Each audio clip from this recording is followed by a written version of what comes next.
Okay, so here's the story. She was like, there was a man who was a very hardworking construction worker. He was a builder, and he used to build some of the most gorgeous, beautiful houses for some of the most wealthiest of people on the earth. His boss absolutely loved him because he was his best employee. He did the best finishes, and he was always the foreman hired to oversee construction work. And this man worked for 30 years by the sweat of his brow, investing all of his might and fever in these projects, these buildings. Then he reached his retirement age, and he was now to go home and rest. He had spent his entire career building homes, fancy ones for the wealthy. And just before he retired, his boss was like, Jimmy, let's say his name was Jimmy.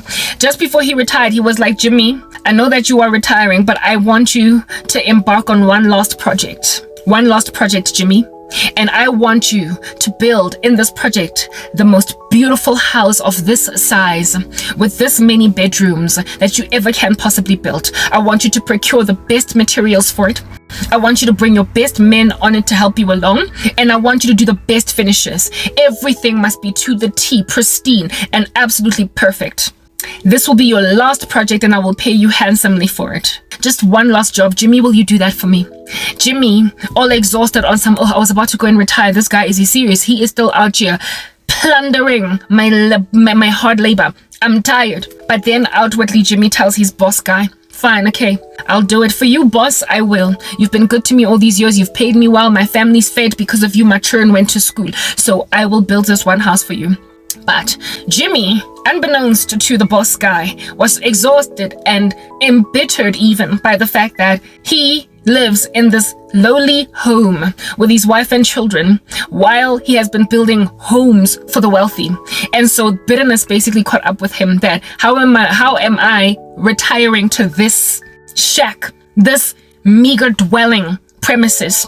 How am I retiring to this lackluster environment while I spent my whole career building homes for the wealthy?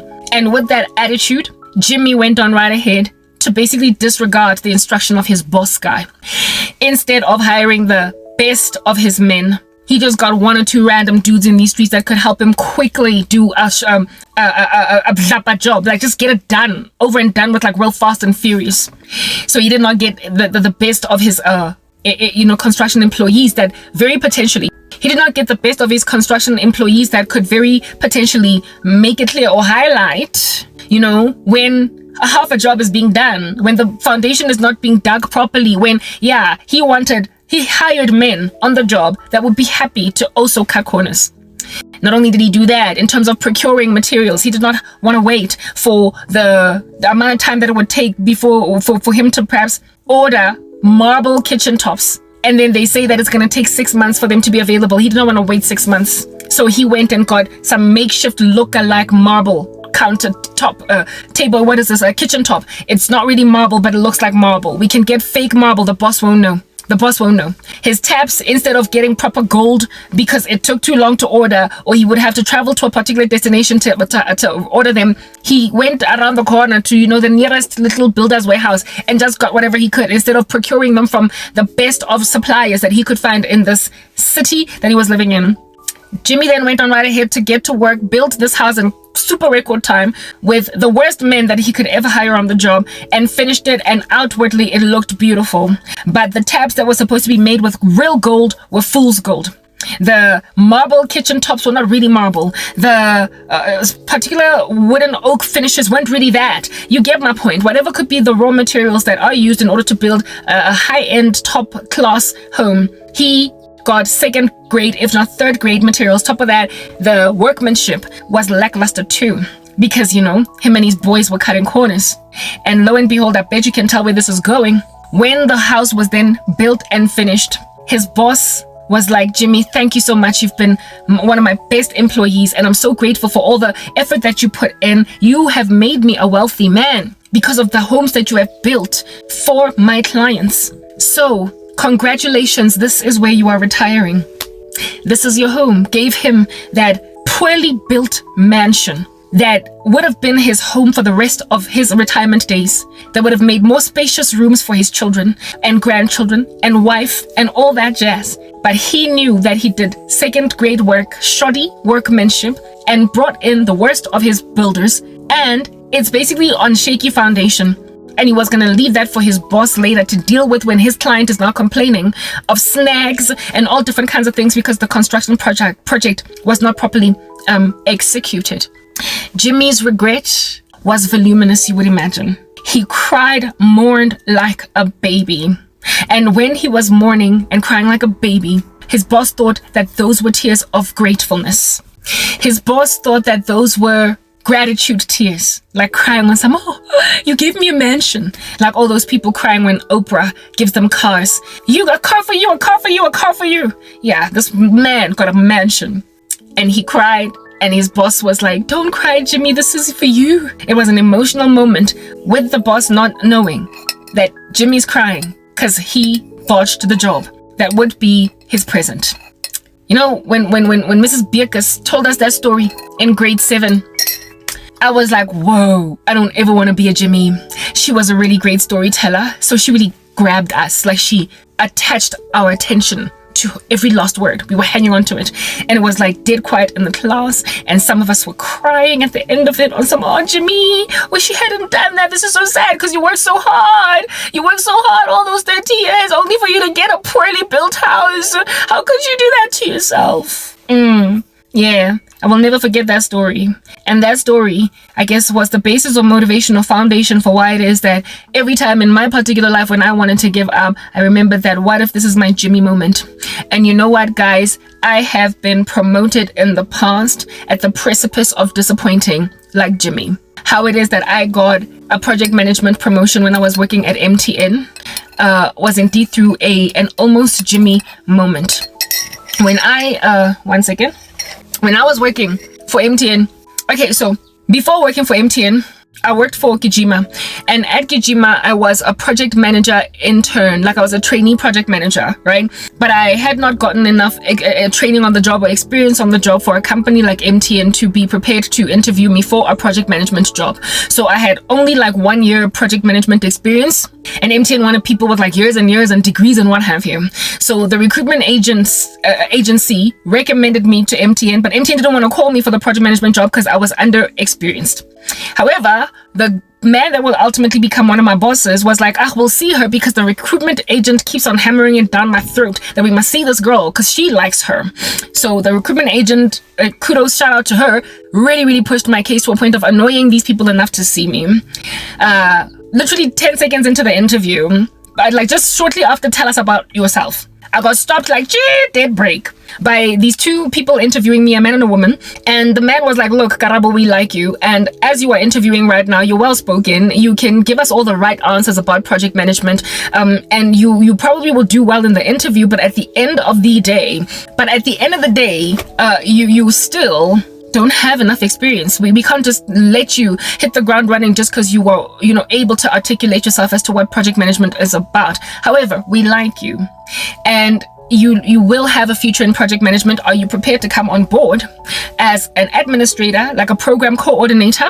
And then after 6 months, once you've proven yourself, then maybe you can start to see if you can't, find a project management opportunity in the organization. We don't want to let you go.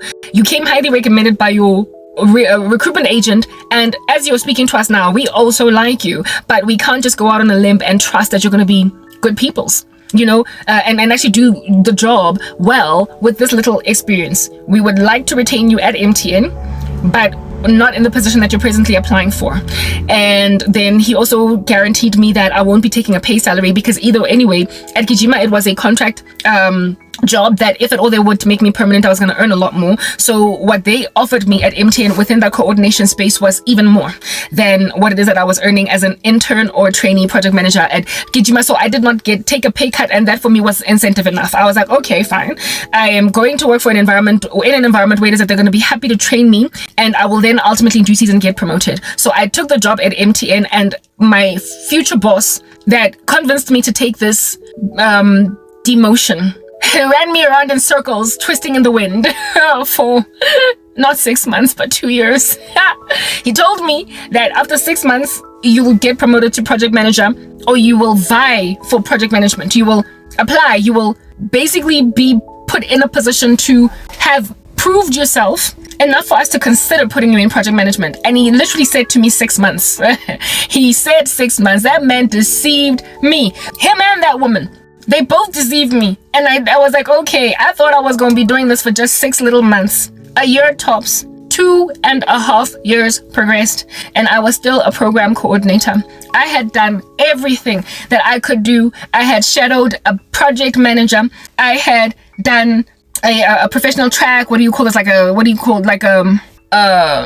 You know, when you are trying to build a professional track to get to another position, what are they, I forgot what it's called, but a career building KPI, I forgot the terminology for it, but that thing that you do to say to your boss, this is what I want to be in 2 years, and what you're doing to work towards it. I had done all that and taken all the steps in order to get there. I had not only shadowed one PM, but a lot of them, and one of them even took me under his wing. Yeah, like attending his meetings and everything, essentially sometimes even standing in for him when he's not available. I was like basically half PM, half program coordinator. And I did this grinding like a dog. Like I felt like I was pulling, like I was carrying a cross. Do you understand? Even though I wasn't born again, in the blazing sun all the way to Golgotha, and I imagine that this is career suicide. Like I'm never gonna get to where I want to get. People kept on getting hired anew. Vacancies kept on getting opened for project managers, and other people kept on taking. I was like, hey, yo, and I got disillusioned. I was like, they're playing games, these ones, dangerous ones at that. I got so disillusioned, and I don't know how many times I applied to leave MTN, to outside, right? I just wanted to leave. I just wanted to get out and go somewhere where they're going to give me an opportunity. And I knew that if I left MTN, I was definitely not going to be leaving into a project management job, because I couldn't only apply for a project management job as a project manager. I can't just go somewhere and be like a project manager, you know, having been an administrator before. They're just gonna be like, sorry, why are you applying for this job? You're not appropriate for it. Even though I had 1 year project management experience before, I'd taken all the courses, I'd done PMBOK, the project management knowledge, body of knowledge, all that. I had done it all, yo. Yeah. And I was out here having these bosses. I had 3 bosses. I was out here dealing with these 3 bosses of mine. Like it was a senior manager and 2 program managers. These 3 bosses of mine just watching me dilly-dally bounce around on the spot on a beach ball going nowhere. And I got so disillusioned, guys. So disillusioned that I started to literally low-key drop the ball. I was just doing enough. Like I would go to work on some kifiklile. I've clocked in. My access card is registered on the system. Open the laptop, enter, send email, do what I need to do during the day. Chill in the coffee shop for half an hour longer. Like I was basically just annoyed, irritated with my 3 bosses because they knew what I wanted and they were wasting my time. I was like, Wena, I see you. All you want is for me to be your administrator for life. You like me, it's clear. For life. You want me as your administrator for life because you trust me. But at the expense of my career, you trust me. You don't want to let me go. Hey? You don't want to let me go. And so you're going to keep me an administrator for 5 years just because you don't want to have to go and retrain another person.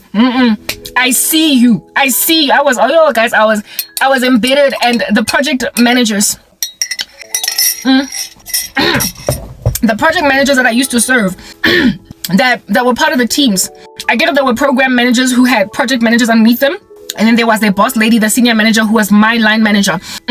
So I used to administrate the team's project management office thing, me and 2 other program coordinators, because the senior manager lady was running teams of program managers, and each one of us coordinators had 2 program managers teams to deal with, and these 2 program managers had teams of project managers underneath them, and we would administrate 2 teams of program managers with project managers underneath them, but we all reported into the senior manager. So we were her kids, you know? Yeah, type thing. However, we served her subordinates. We served her program managers and their project managers. Attitude. Yo, guys, attitude. You know, my ting attitude that I used to give sometimes, especially Monday mornings. Yo, don't give me mornings. The attitude that I would sometimes give to these project managers. Some of them I would look at them on somewhere, nah, I can do better than you. Wena, Because you're lazy. Because I had access to their workflows, I had access to their projects, I had access to their work ethic.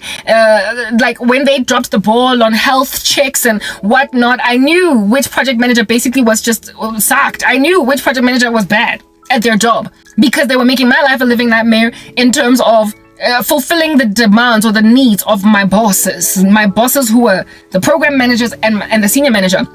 They had KPIs to meet, and I knew which project managers were basically weighing everybody down. And I would look at these project managers that give me a hard time as an administrator in meetings sometimes, and how they would give all these excuses for what it is that they were doing or not doing. And I would be like, it's so much. I'd be like, look at how lazy this one is. That one always dropping the ball. That one never gives me what I need on time. That one never updates their project plan. That one never has their documentation in order. You should look at their documents empty inside SharePoint. That one, they ever took in my mind. I was just looking at all of them. Deep down inside, I was just like, oh, footy, they're not as good as I could be. Attitude. I didn't know Christ, so I had that kind of attitude going for myself. Like, I did not brittle my flesh or guard my heart, none of that. I was just running with the flesh, and I would look at these guys on something like, you're not even that good. I had just like a attitude vibe going, and that passive aggression oozed. It was clear, it was obvious. It, like, not obvious in an obvious, but it was obvious but it was like low-key, subtly obvious in a way that like wasn't also. I was embittered clearly, but I did my enough, right? The enough that I gave was good enough. It was loved. I was liked. What I'm trying to explain is that my bosses liked me, even though they knew I was not giving my all. And one boss, the very one that was at the first interview, that recommended me to the boss lady, that made me the boss lady's program coordinator, one of the boss lady's program coordinators, the one that lied to me about 6 months. Yeah, he was one of the bosses. One appraisal. He said to me, I told you guys that like this thing was subtle, but it wasn't. I still was pulling my weight, but not nearly as well. But it was pick-upable. If you were smart enough and tuned in enough, you would pick up Buguti, I'm embittered. Okay? Yeah. One time that boss guy, the one that lied to me about 6 months, and I'm sitting here still in this job 2 years later. Yeah. One appraisal, he says to me, he's like, Karabo, we really like you. We really like you, but how can I describe you? He even like literally looked into the sky to find the right analogy. He was like, you are like a still, quiet lake, one end, but on the other end, you're like a raving volcano.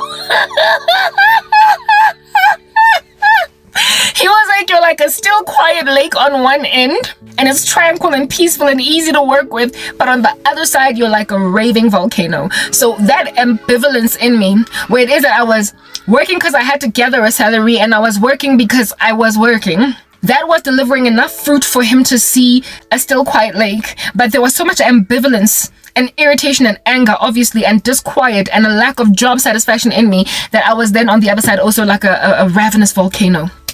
And I was like, oh, and when he said that, I knew exactly what he was saying. He used that metaphor and did not go and explain it even deeper. I understood immediately because I did have that ambivalence. I knew about it. I was angry, and I was actively applying for jobs outside of MTN, and the only ones that responded to me were trying to get me to do jobs that I imagined to be dead end. And so I stayed at MTN because I'm not about to go and move to another dead end space. So I stayed and I stayed and I stayed and I stayed, and I was unhappy, I was disquieted, I was sad, I was a still quiet lake and a ravenous volcano in one sitting. And this happened for 2 years. And that it was so bad that one time well, what you call it, not one time, sorry, but like it was so bad that some meetings, especially if they were morning meetings, I would have a passive aggression in the meetings, to a point where I remember one time my boss calling me after the meeting ended, and she was like, "Are you okay?" I was like, "Yeah, I'm fine." Why? She's like, "No, because you were very quiet at the meeting." I was like, "Yeah, no, I was just listening to you and the program manager speak. After all, I am the administrator. I don't generally need to speak very much. Just kind of listen to your instructions and effect them. I'm fine. I'm okay." She's like, "Okay, now it's just checking in. That's all." Yeah, it was easy to pick up. It was easy to pick up that I was unhappy, and they knew why. They knew why. They knew why I was unhappy. I was just being dragged through the mud. It was going to take 10,000 years for me to get to where I wanted to get. And all these vacancies that were being made available open, they were not even trying to interview me for them. How long must I acquire all of this experience before you will give me the opportunity that I left project management for in another company in order to work here at MTN? You demoted me and you told me that all I need is 6 months. And here it is that I'm still here 2 years later. So I was really bitter. I was really bitter in a way that was just overt. It was clear. Okay, but like I didn't drop the ball. I didn't underperform, but I certainly did just enough. I was merely just gliding by. And that gliding by was enough for, like I said, my bosses to like me, but they were possessive. Is that basic? They were possessive. They wanted to keep me so they don't have to, I guess, interview again and whatnot. They were possessive, frankly, of all of us. Okay. Yeah. And I was just not feeling any of that. I was not trying to hang out in one job for like 10 years. Like, I'm not doing it. Yeah. Whatever. I'm in this situation. And then one of the program managers that I did not serve under that one in particular, right? But one of the program managers gets promoted. He goes and becomes a senior manager in another department. And so there's like a vacancy for a program manager, right? And one of the project managers underneath him, right, applied for that job and successfully interviewed for it. So a project manager got promoted to program manager, filling the vacancy of the man that moved to senior management somewhere else. Okay, cool beans and bananas. He starts working. We're like, "Congratulations for your promotion. You deserve it. Hallelujah. Amen." Okay. He's working now under my boss lady as one of her program managers, all right? And my boss lady gives him a project to do as his subordinate. And that project has something to do with consolidating a certain work field, a certain workflow process that would need the assistance of all of the program coordinators. It would need the assistance of all of the program coordinators, okay? In the department altogether, and I was one of them. In the beginning, there were 3 of us program coordinators, but as the years progressed and they did reshuffling of structures, we ended up acquiring like I think 3 more. So nearly, or 4 more, so nearly like 7 or something. There were like 7 of us program coordinators scattered across multiple project management teams and program management teams. Okay, cool beans and bananas, right? I was one of the OG program coordinators. And so and also the most trusted. He went and asked, "Who's this?" The boss lady on some, "Okay, this project that I am hooking up that you want me to do, that's going to consolidate these workflows for our teams. You want me to work with program coordinators. Which one do you recommend I check in with first, tap on the shoulder of first?" And this boss lady was like, "Karabo, go to Karabo, definitely Karabo." Like, Papa, like I was out here passing so much shade to these people, right? I was obviously angry. Like, why are you wasting my life and my time? Why are you wasting all my skills? Why are you wasting my excellence in this like deadbeat job? What's going on with that? But despite me having that attitude, I was trusted. She liked me clearly and trusted me clearly the most, to a point where when this gentleman that had newly gotten this promotion asked, out of the program coordinators, who can I ask to, perhaps help me spearhead this thing, like commence it, like the project to consolidate these workflows? Which of the program coordinators can I trust to lead this in a way that is successful, that's going to consolidate everything in one bunch? And my boss lady was like, Karabo. Like, she did not hesitate to give my name. And so when this dude tapped me on the shoulder on some Karabo, can I have a meeting with you? I was like, sure, like, hit me. All right. So I have a meeting with him, and then he gives me this job, right? And guys, when he's speaking, I'm not outwardly now with a grandiose amount of attitude, right? But I am low-key in my heart and in my mind, squinting my eyes. I'm squinting, I'm rolling my eyes. I'm like, why me? Like proper, I had that why me attitude. He calls me into this meeting by myself. I'm like, why didn't you call all the program coordinators and ask them who wants to head this machine? What makes you think I want more on my plate than I already got? Hey, what's wrong with you? That's what I'm thinking. I'm thinking it. I'm not acting it out yet. Okay? I got attitude. You're like attitude. All right. This man is, I'm sitting with him in this meeting room, and inside I'm grinding my teeth. I'm gnashing them like hell. Like, yeah, deep down, I'm gnashing my teeth. He's out there giving me more work than I need. He's out there giving me more work than I frankly am prepared to take in my stride. I'm disillusioned. I'm disquieted. I'm unhappy. I've been left in a job for like 10 years, okay, 20 million years, going nowhere when I was supposed to be in it for just 6 months. I am obviously, I'm like, like I'm oozing, I'm giving. I'm out of the door. I've got 1 foot out. Y'all know I got 1 foot out the door, right? I'm giving. One day I'm going to hand in my resignation. I have got that going, and it is felt. But they're writing me out. They are writing out all that attitude, okay? Because despite it, apparently, allegedly, I still was the best. I was still a top performer or whatever. So they kept me. And here it is that this man has been told, if you want somebody to spearhead a project, go to Karabo. And I'm now sitting in front of this man, out here asking me this big favor. I now have to go and gather all the program coordinators and start to basically motion his project and bring it to fruition.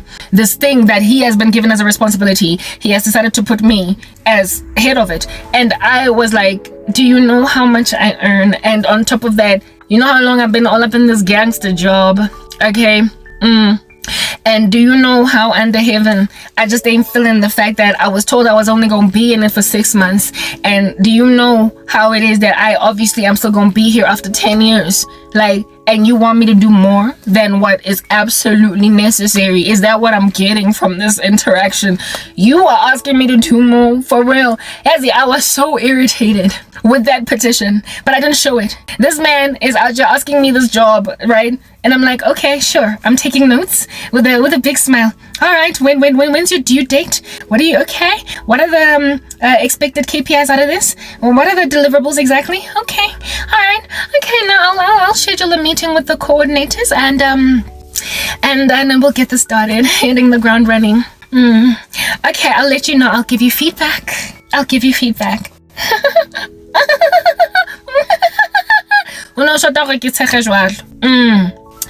Alrighty, cool beans and bananas. I tell this new program manager guy that fine, I got it. All right, and it's work. You can't not do a job that you're given. You can't ignore a job that you're given, because then that's insubordination, right? But I was so lazy for it, and I was so disillusioned still, like, yeah, for all the reasons I've highlighted above, that I just felt like you're adding more to my plate than is absolutely necessary. But whatever, I'll do it, okay? I commence this thing, we do it, I lead it, I finish it, I deliver for this man all the way to the end. I made a decision at that instance. Like I told you guys that I have been like Jimmy. Where it is that this gentleman, all along I've been working hard and it's been yielding no fruit. It's been bearing no fruit, okay? I've been working hard, it's been bearing no fruit. My grumbling on the job, my disquiet and my irritation did not make me drop the ball. I still worked as I ought to have worked. I did not, however, work at the height I was supposed to work. I could have done a lot more excellently, but I didn't. However, my 50% or my 60% was so good that my boss recommended me to the gentleman, right? And liked me a lot, the most, I would imagine. I think I was her favorite. In spite of the fact that I was obviously ambivalent about what's going on over here, okay? I, however, got to a point of so much disillusionment that I now wanted to merely just kind of swing on a hammock. Like, I just wanted to get through the day. I wanted to put my talents in the ground. That's what I'm getting at. I wanted to stop working. Like, I just did not want to do more. Because why? What's the point? They're just going to keep me in the same job forever. What I need to do is leave MTN. I imagine that the only way out of this was to leave MTN. because I was never going to be given the right opportunity type establishment thing. And then this new man gets promoted, then gets told to use Karabo to spearhead. He then takes the council. I then do the project for him. It's like when this man was asking me to do this for him in the meeting, I was already thinking, this is too much, Wambora. However, not so much however, as a result of him, I wanted to drop the ball, and many times during the project that I was spearheading with the program coordinators, I wanted to drop the ball. I wanted to not give him feedback. I wanted it to drag out like many other projects always drag out at MTN. Something's supposed to last for 2 years and we are just still chilling on it in 5 years' time. Yeah, I wanted it to be something that, it's taking time, and keep on giving him feedback along the lines of, we're not yet there because these are the challenges, these are the chock-a-blocks, these are the bottlenecks, these are the I wanted to give him one of those. It's MTN. Things are slow sometimes in these streets. Go slow sometimes. So yeah, we'll get it done though. Don't worry. I'm on it. I wanted to do that. But I promise you right now, it was the Holy Spirit. It had to have been. I was not even born again at the time. Every time I wanted to drop the ball on that project, I scheduled a meeting anyway, and I followed up, and I pushed it. I pushed that cart kisabatli. I was so disillusioned and so annoyed by literally everything. But when I wanted to drop the ball, I didn't. And the thing that made me make a last-minute decision to do better than what I was planning to do was obviously supernatural. It had to have been God, because I was on the brink of insisting on disappointing that new man, that new program manager, because it does not matter. I had told myself that it did not matter if I disappoint him or do well by him. Because for 2.5 years, it has not mattered that I have either done really well for my bosses or disappointed them. One guy once told me in an appraisal that I am both a quiet, still lake and a ravenous volcano. In other words, I have such moments of excellence that they were worthy of a reward and accolade, and yet I never got the reward or the accolade. So for me, it was like, whether I do well or badly, it brings nothing to the table. It yields no fruit. It doesn't matter. So I was prepared to essentially start off on a bad note with a new program manager. That particular program manager, that project manager, I had never worked with him before because he belonged to a team of a program manager that I was not servicing. I was not servicing that team. So he was never privy even to the attitude that I would sometimes give in meetings to the other project managers that I was administrating under.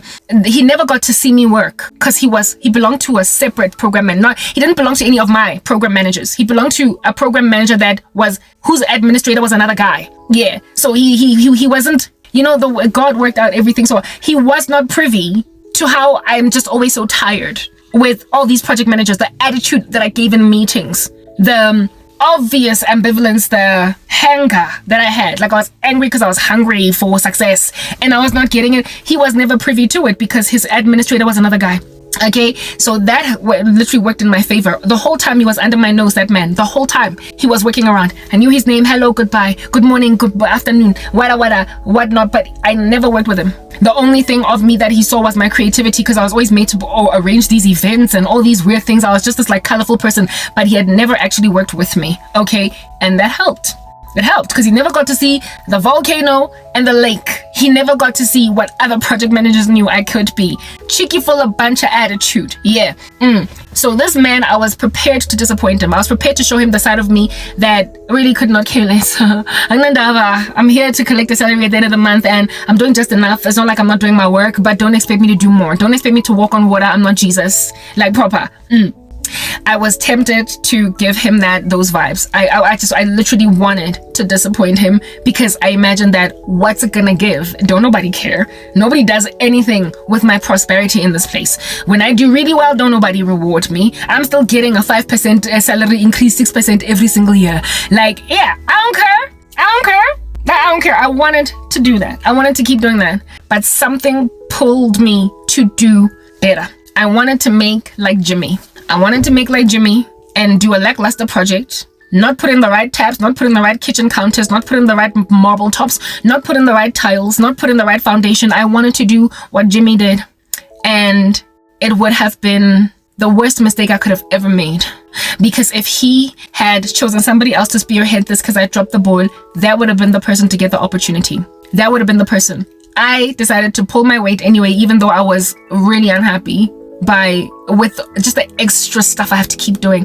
And one day this man schedules a meeting with me, right? On some Karabo, I'd like to see you for something. I'm like, okay, cool. And I'm thinking that he wants to discuss this thing with the program coordinators and extra stuff that he wants it done, even though I delivered that particular project to fruition to the end, right? And in this meeting, it was just such a massive, pleasant surprise. So I basically put in the right counters, the right finishing touches, the right everything, even though I initially wanted to drop the ball. I wanted to drop the ball, and he calls me to a meeting. I'm sitting opposite him in the meeting like a neat little girl, and he's like, Karabo, with this program coordinator thing that I asked you to do, it was one of my first projects under my boss as a program manager, and it got me rewarded well by my boss. She really liked how I delivered it, and I realized that really, if it wasn't for you, I wouldn't have done it. I wouldn't have been able to deliver to her that which made her proud of me as her new program manager. Essentially, I started off on a good note with my boss because of you, and I realized that you have absolutely everything that is needed and that it takes to be a project manager. So I have an open, guys, I'm getting emo just thinking about it. What he was like, I have an open vacancy in my team, and I have already spoken to my boss, your boss, that I want you to fill that vacancy.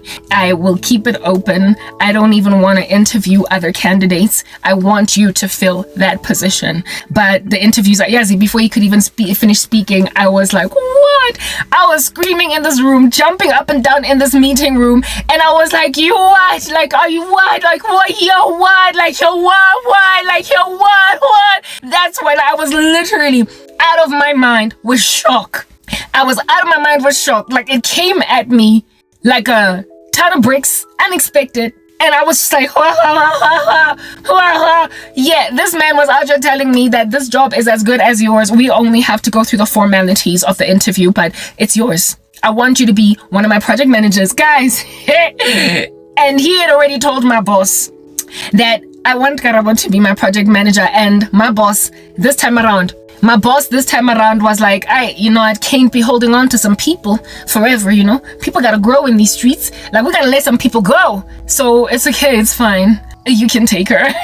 You can take her. She's been wanting to be a project manager. If you want to give her an opportunity, I realized perhaps maybe I might have taken 10,000 years to allow her to move over, because frankly I was selfish for her. She was possessive. She was. My bosses were possessive of me, and it took one of the program managers being like, can I take her? And she then conceded. She was like, fine, you can have Karabo. I guess I'll go and I'll hire someone else. Somebody else will come and be my administrator. It's all right. Okay, fine. She finally let me go. She let me go, and it was frankly because of her recommendation that this man ended up wanting me.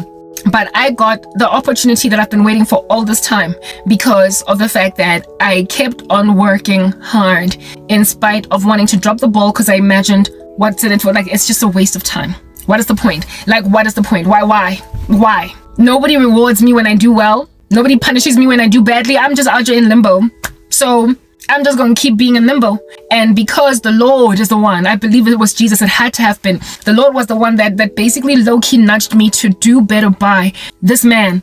Because this time he's different. He's not going to be like the other program managers that will sit and bask under the sun of your services and not acknowledge or give credit where it is due. He's not going to ignore the fact that you are good at what you do. He's not going to ignore the fact that you are in the wrong place. It's time now for your promotion. He's not going to ignore it. And so because I pulled my weight, this man motioned everything, and I thought that, just like things happening at MTN, you are just be given a promise in like Jan, and like in September, you still out here waiting for it. You're still waiting for the fruition of the thing they said is gonna happen in March. They give you the promise in Jan, say by March you'll be good, and then in September you're still waiting. Yeah, I thought that maybe this was gonna be one of those things where it is that I would still be waiting much for something to give. And no, this man moved so fast with stuff, so fast. Like within 2 months I was placed as a project manager, but I was not a project manager. My boss took me away from him. You see, the thing about that boss lady is that she knew all along that I was not supposed to I stayed in that job for longer than what was absolutely necessary. Okay, and it was her fault. And it was also the fault of her subordinates. her program managers, right? They held on to me possessively. She knew what environment was best for me. She knew what environment was the most fit for purpose for me. Maybe after 4 years, she might have pulled strings to move me there, right? She had told herself that maybe after 4 years, 3.5, I'll move Karabo to be a project manager in marketing type thing. Mara for now, utlo dula fela and bask under the sun of my, like grandiosity. She's just gonna be mine. But then somebody was like, I want her. And she was like, okay, look, I've been hoarding over here. Let me go. But once this man said, I want Karabo to come and work for me, and gave me the job as a project manager, I hugged him, guys. I thanked him. And it's funny.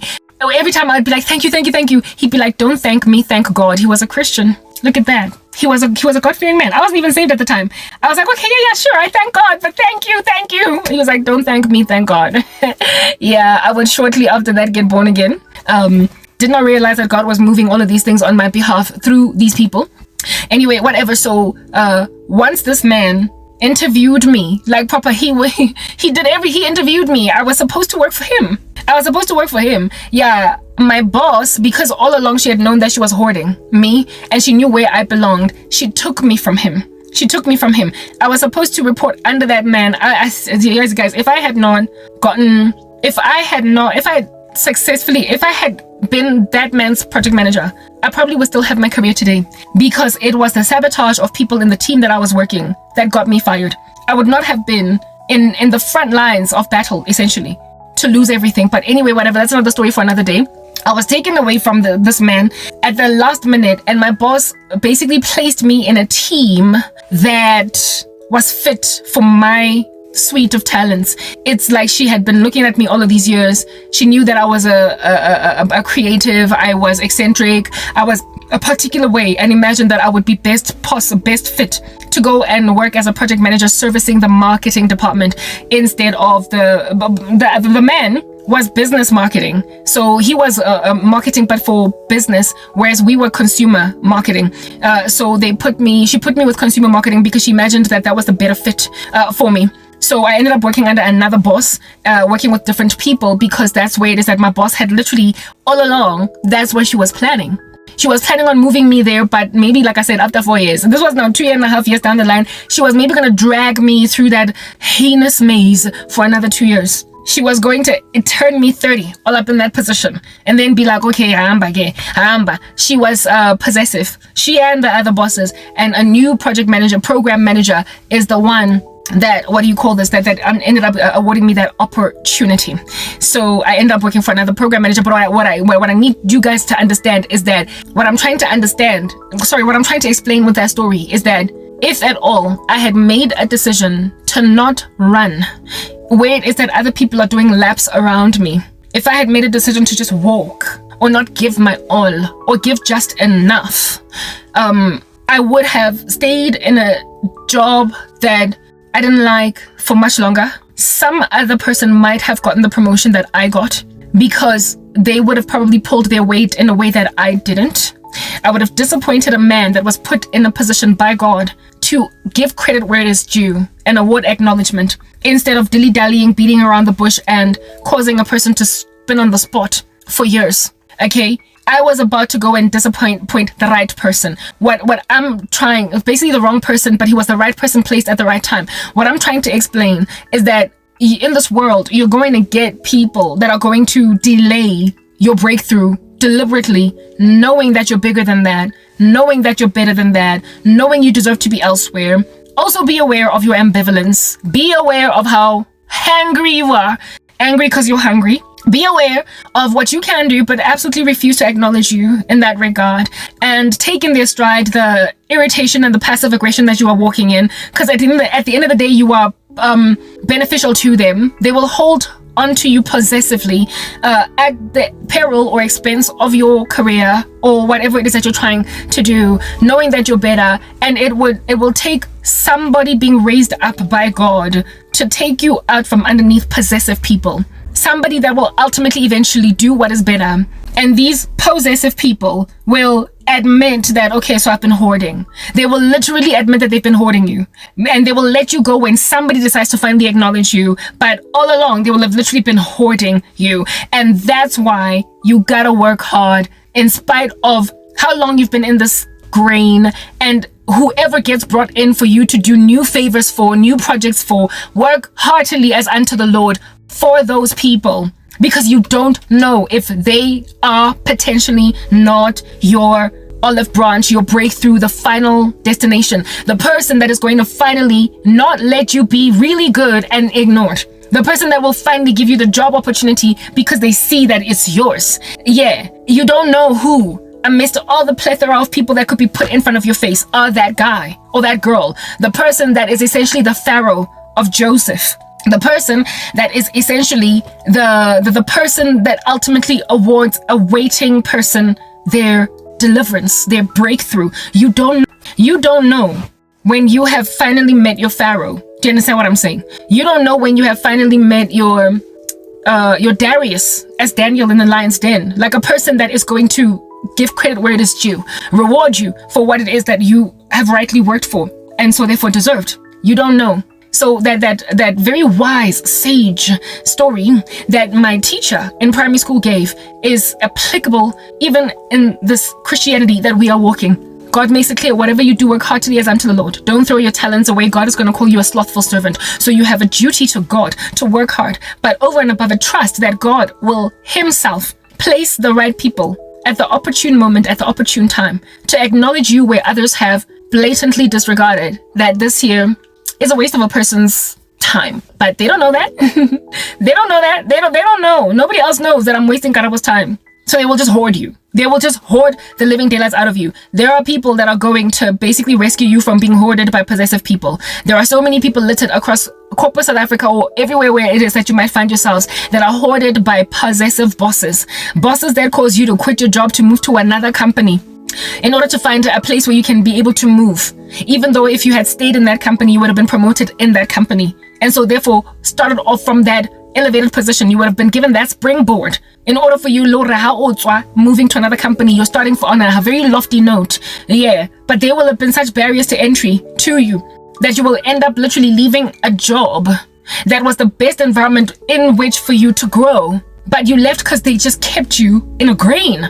Even though you were the one that was training everybody. You were the one that was this and that. You were the one that was the best at this and that. You, frankly, were so trained at the job that you are too inherent in the future, that you are basically teaching even those who do that job their job. Like, you know how it is that I was with project managers, I would look at them on some, when I'm better than you, when I'm better, like people that were dropping the ball like no man's business. I was an administrator and was privy to their work ethic, and I would look at them and I'm like, you're collecting that big fat chunky project management salary, Mara, you suck. Like, you're lax in comparison to many of these other project managers, and in comparison to how I would do if I was a project manager. You are bad. You are not good at what you do. You are not good at what you do. And yet you're the one with the job. Yeah. When you are so ready to do a job that you are already better than people who are already doing that job. And yet people are wasting your time. God knows that. And he sees that pain. He recognizes the fact that there are others who love to hoard people and twist you in a wind until you feel like you have run out of breath. God knows. God knows. And he will raise someone up. I need to use the bathroom. Okay, I'm back. Yeah. All right. Yes. So basically, guy.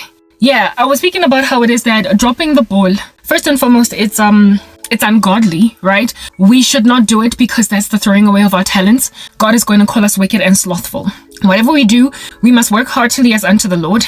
And whatever we do as well, whether we eat, whether we drink, we must do it all for the glory of God. So it's godly to not be lazy or to drop the ball, but it is also beneficial. You know, the Lord does not merely give instructions if they don't reward you. It is written in his word that God is a rewarder of those who diligently seek him. So when you hold fast to him, he's not merely going to keep you in a grain that is heartbreaking while you just in a very ascetic fashion, while cutting yourself and beating your flesh into submission and denying your flesh and all that jazz. You're going to get nothing at all out of it. No, he rewards in due season. Just like it's written in his word that do not grow weary of doing good, but in due Do not grow weary of doing good, for in due season you will reap the peaceful fruit of righteousness if you do not give up. That is what the Bible says. So you will reap eventually. And in the season of your waiting, it's written that God is going to renew your strength. Those who wait on the Lord will renew their strength. They will mount up with wings like eagles. They will run and not grow weary. They will walk and not faint, right? That's just the promises of God. You never know when you are dealing with a man or a woman that is going to finally give credit where it's due. Sometimes you are in an environment where it is that literally everybody there is going to ignore the glaring talent that you have. And the only reason why that's the case is because God for a season is allowing that situation. And then next thing, boo, somebody will get hired on the job. Somebody will move into your complex. Somebody will move to your gym. Somebody will basically be placed where it is that you are at. That's going to suddenly give you what all this time has been glaringly, obviously ignored as obviously yours. Do you understand what I'm saying? Like it happened with that man, that gentleman that got promoted from project manager to program manager. He was a project manager all along and in absolutely no position to award me any job at all. And then one day, the one guy got a job elsewhere and then the vacancy got opened. He got promoted to that job. And within a matter of months, I was a project manager because of someone that was not there all along. He was not there all along, but that's what God was planning, that somebody else would move in. So do not look around scanning the periphery. Do not merely scan the periphery on the left and on the right of you, looking at literally nothing but naysaying people, naysaying colleagues, people that you know will never do right by you, people that you know will never do anything that is sober and sound. People that you are aware are just gonna hoard you like boxes in a house that is already cramped. And there is nothing you can do. Do not look at your ecosystem panning your head left and right and be disillusioned by obvious saboteurs. People that are obviously never gonna do good by you unless they get like a Saul on the road to Damascus moment, meeting Jesus and suddenly getting born again. Unless that happens, you are literally in a dead-end desert zone with a tumbleweed rolling around it and with you seeing nothing but the mirage of your prospective promotion. It's a mirage and it will only ever stay a mirage until some new dude starts working for your company or a client that is your company's biggest like honcho client guy. When you go and have a meeting at his premises and then he has a conversation with you and is like, how would you like to come and work for me? How would you like to quit that job that you're at and work for me? Because I like what it is that other services that you are offering me. I'll take you. Kana Kwateng Mutwatengi is a client and it's a new client that has newly signed on to your firm. And he is only working for you now for 2 months. And then he basically snatches you. He headhunts you. He steals you from under your boss because he likes you. This client was not the client of your company a year ago, 2 years ago, 2 months ago. He was toggling between giving the job or the contract to another firm. Literally your firm and and 2 other firms were vying for his contract. Your firm wins that contract. And that client is like, hey, how are you? Karabo, how are you, Pinky Mainari Neilwe? Tsebo, I really like you.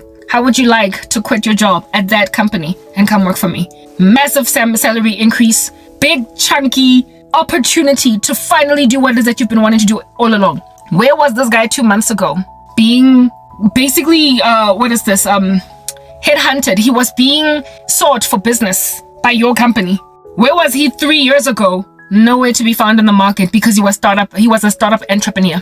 Where was this guy 6 months ago when you are applying for a job elsewhere out there because your present company, your present boss does not care to give you a promotion? He was busy petitioning for a company to take on his particular books to either underwrite them if it's insurance or to give them benefits if it's, again, insurance. If it is an IT company, he needs this particular software for his company. Yeah, and he's busy literally scouring the market for an IT firm to provide these services, and you work at that IT firm. 2 months ago, he was looking for this opportunity, and 2 months later, he has chosen your firm, and a month later, he has decided that he wants to steal you from your company.